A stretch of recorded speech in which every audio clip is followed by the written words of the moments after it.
তারা এই ফাঁসির সরকার তাকে ঘর ছাড়া করেছিল এবং ঘর শুধু ঘর ছাড়া করে নাই, যাতে কোনো রাজনৈতিক ভাবে কর্মকাণ্ড করতে পারে নাই, সেই সমস্ত কর্মকাণ্ডগুলো ফাঁসির সরকার করেছে।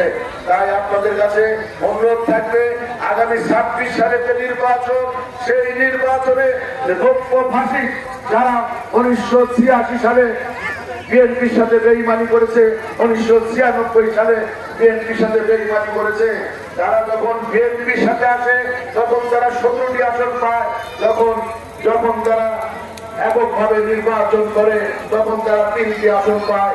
তাই আপনাদের কাছে অনুরোধ থাকবে, আজকে তাদের নেতাদের যে ফাঁসি হয়েছে তাদের জন্য তারা শোক দিবস পালন করে না, তাদের জন্য আলোচনা সভা করতে পারে না।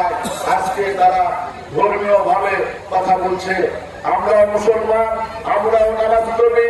আমাদের শহীদ রাষ্ট্রপতি জিয়াউর রহমান সর্বপ্রথমে পার্লামেন্টে লিপিবদ্ধ করেছিল। আমাদের শহীদ রাষ্ট্রপতি জিয়াউর রহমান একজন ওলি আল্লাহ ছিল, একজন ক্ষমতাবান মহাপুরুষ ছিল।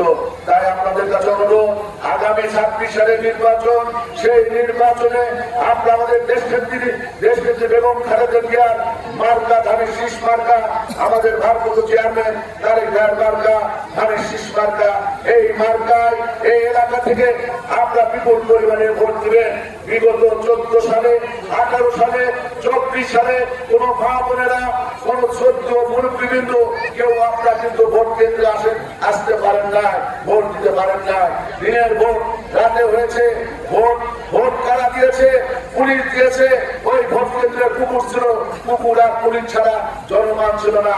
তাই আমাদের ভারপ্রাপ্ত চেয়ারম্যান ভোট এবং মানুষের অধিকার আদায়ের জন্য 17 বছর যে লড়াই সংগ্রাম করেছে, সেই লড়াই সংগ্রামের আগামী 26 সালে আপনাদের প্রমাণ দিতে হবে।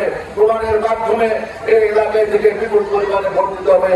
এই আশা রেখে আমি আমার বক্তব্য শেষ করছি। শহীদ জমানো রাজা জিন্দাবাদ, আমাদের তারুণ্যের অহংকার, তারিখ জিন্দাবাদ, সবাইকে সালাম, আসসালামু আলাইকুম।